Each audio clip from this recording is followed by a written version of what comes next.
Hello, and welcome to the Unseen Scars. This is a space for real voices, real pain, and real stories that often go unheard. Here, we share anonymous accounts from people who need to get it all out, sent to us from the quiet corners of the internet where hearts are laid bare. Tonight's story is about a single moment, a choice made on a train platform, and the years of questions that followed. It comes from a man who let the love of his life leave for what he called practical reasons and is still living with the echo of that train pulling away. His story is called I Should Have Gotten on That Train. Let's start their story. Okay, I need to write this down. I don't know who I'm even writing this for. Maybe just for me. To see if the words look as pathetic on screen as they feel in my head. It's the sounds I remember most. It's been 5 years. 5 years, 4 months, and I think 12 days. And I can still hear it. That high-pitched metallic screech of the brakes as the train announced its final boarding call. The low, electric hum of the engine impatient. The muffled voice over the PA system saying something about Track 9, Destination Portland. Destination. A whole life I didn't choose. Her life. Anna's life. And I just stood there. I stood there on the platform at Union Station with my hands in my pockets because I didn't know what else to do with them, and I watched her go. That's the story. That's the whole thing, really. I guess the rest of this is just the fallout. The dust that still hasn't settled even after all this time. We had a great life. I want to start with that. I need you, whoever is reading this, to know that it was good. It wasn't one of those stories where things were falling apart and this was just the final nail in the coffin. It was good. It was real. We met at a soul-crushing marketing job right out of college. She was the graphic designer who wore band t-shirts and had paint smudges on her jeans, and I was the data analyst in a button-down shirt that was always just a little too stiff. We were a cliche, I guess. The artist and the numbers guy. But it worked. She pulled me out of my spreadsheets and into the world, and I think I gave her a safe place to land. An anchor. That's what she called me. My anchor. I thought it was a compliment. Now I wonder if an anchor is just something that holds you in one place. For 4 years, our apartment was home. Not just a place to live, but home. It smelled like her turpentine and my coffee. We had this stupid ritual where we'd watch Jeopardy every single night, shouting the answers at the TV. And whoever lost had to do the dishes. I almost always lost. I think she knew more about 18th century French literature than anyone has a right to know. I remember the way the sunlight would hit the dust motes floating in our living room on a Sunday morning. We'd be tangled up in bed, lazy, listening to the city wake up. She'd trace the lines on my palm and tell me what they meant. She said I had a long lifeline, but my fate line was broken, interrupted. She said it meant a major choice would change everything. She was laughing when she said it. It's not so funny now. The job offer came on a Tuesday. I remember because we were supposed to make tacos, and I was annoyed because I had already bought all the stuff for it. The call came from a design firm in Portland, a big one, the kind of place she'd had pinned on her Pinterest board for years, under a folder just called The Dream. She was so excited her hands were shaking. She couldn't even speak, just handed me the phone. I talked to the hiring manager for her, asked about salary, benefits, relocation packages, all the practical things. I was being the anchor, the steady one.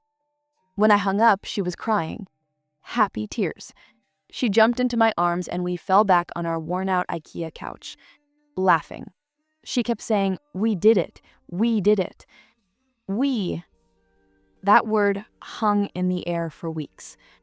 Because in my head, a different word was screaming at me. Practical. I had a good job, a stable job, a clear path to promotion. My whole family was within a 2-hour drive. We had a life in Chicago. We had friends. We had a lease. We had routines. These were the bricks of the life I had carefully, logically built, and she was asking me to take a sledgehammer to it for a feeling, for a dream. I told myself I was being responsible. I made spreadsheets. I'm not kidding. I made a cost of living comparison between Chicago and Portland. I charted out my career trajectory versus the uncertainty of finding a new job there. I presented my case to her like I was pitching a client. I'd say, "It just doesn't make sense right now, Anna. In a few years, maybe, once I have my senior title, we could save more. We could go with a real plan." A plan. My God. I was a coward. Every logical point I made was like throwing a stone at a stained glass window. I was chipping away at us, and I knew it, but I couldn't stop because the alternative was terrifying. The alternative was leaping, and I don't leap. I calculate. She'd just look at me with this disappointed placidness. She didn't fight. She didn't scream. That would have been easier. Instead, she just got quiet. She'd nod and say, "I understand," and then go into her art room and close the door. The smell of turpentine would get stronger, and I knew she was painting. She was processing. She was moving on, brushstroke by brushstroke. We started talking about long distance. It was the sensible compromise, the logical next step. It was also a lie. We both knew it.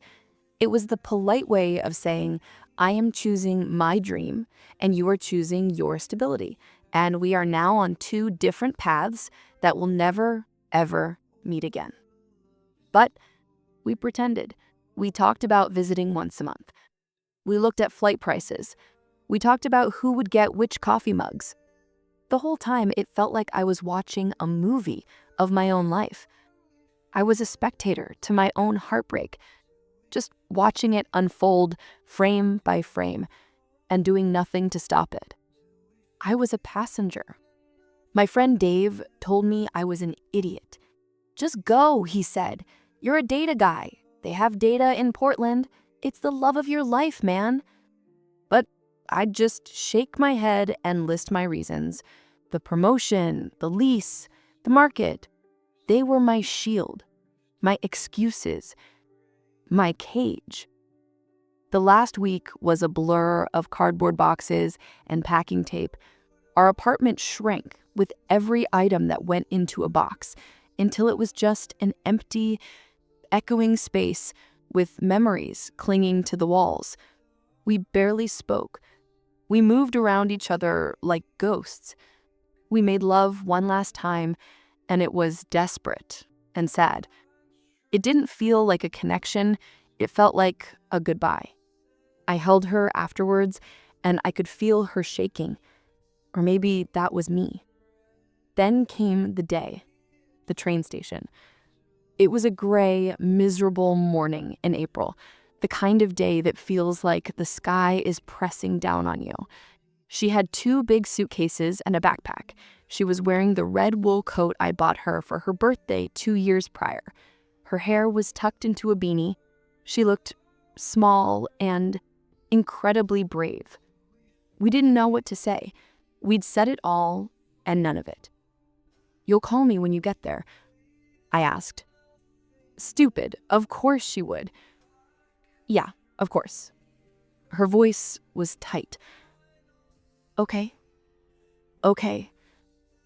The silence was deafening. It was filled with everything I should have been saying. Don't go. I was wrong. I'm scared. I'm an idiot. Let me come with you. I'll buy a ticket right now. The words were right there, sitting on my tongue. I could feel them, but they were stuck behind a wall of practicality, a dam of fear. The announcement came. Train 27, the Empire Builder to Portland, now boarding on track 9. That was it. The moment. My fate line, broken. She looked at me and her eyes, they were pleading. Just for a second. It was one last look that said, "Are you sure? Is this really it? Give me a reason to stay. Give me a reason to believe you'll follow." And I gave her nothing. I just hugged her. I buried my face in her hair, and it smelled like her lavender shampoo and the city rain. I tried to memorize the feeling of her arms around me. "I love you," I whispered. It felt thin, useless. "I love you too," she said, but it sounded like a question, like an echo. She pulled away, picked up her bags, and turned. She didn't look back. I think that's what kills me the most.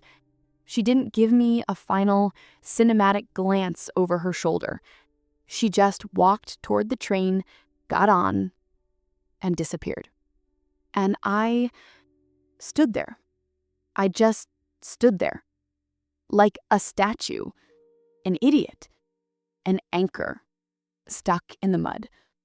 I watched the doors close. I watched the train start to move, slowly at first, then picking up speed. I watched it glide out of the station until it was just a silver speck in the distance, and then it was gone. The regret was immediate. It wasn't a slow burn. It was a physical punch to the gut. The second the train was out of sight, I felt it. The cold, sick certainty that I had just made the biggest mistake of my entire life. I actually doubled over, right there on the platform, gasping for air. People were staring. I didn't care.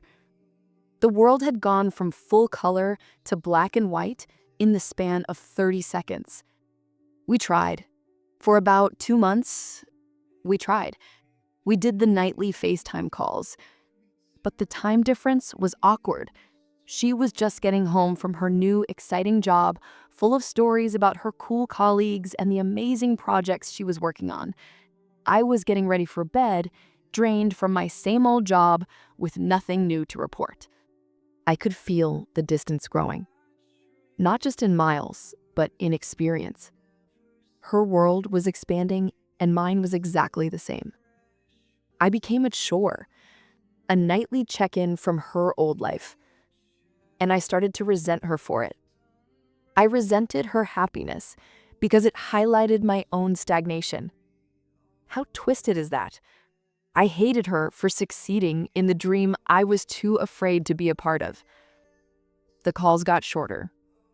They went from every night to every few days. Then it was just texting. Short, perfunctory messages. "How was your day?" "Good. Busy. You?" "Same." One night, after a week of silence, she sent the text. "I don't think we can keep doing this to ourselves. It's not fair to either of us." I stared at it for an hour. I knew she was right. But I also knew this was the official end, the time of death. I typed back, "I know." And that was it. 4 years. A shared life. A million inside jokes. A future we'd planned out. All of it ended by 2 words. I know.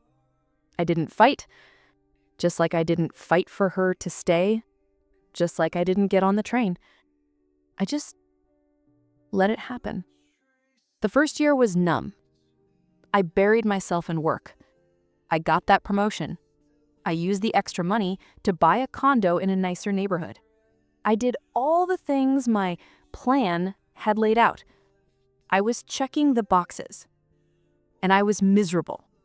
Utterly, completely, soul-crushingly miserable. I dated a little, nice women who were perfectly fine. But every first date felt like a job interview. I'd find myself comparing them to Anna. The way they laughed, the stories they told.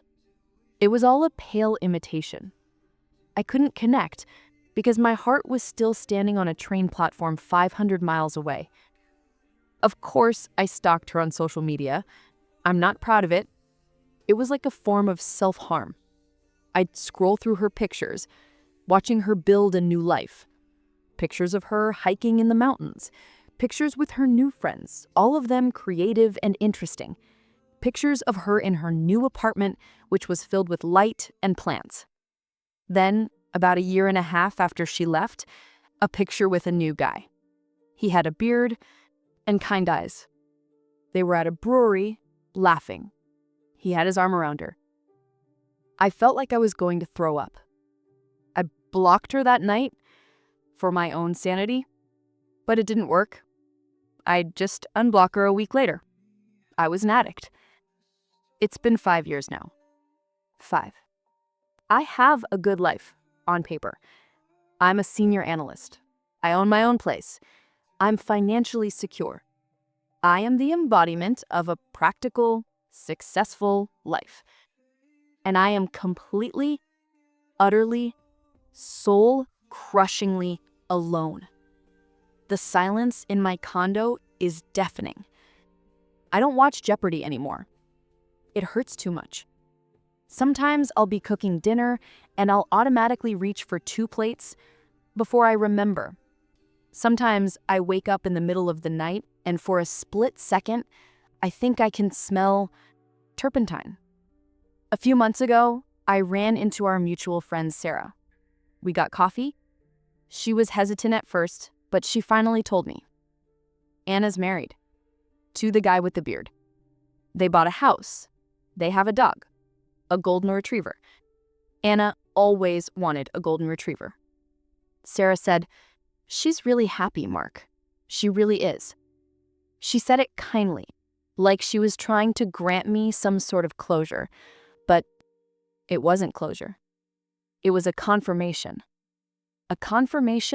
that her life went on beautifully, vibrantly, without me, because she was brave enough to choose it.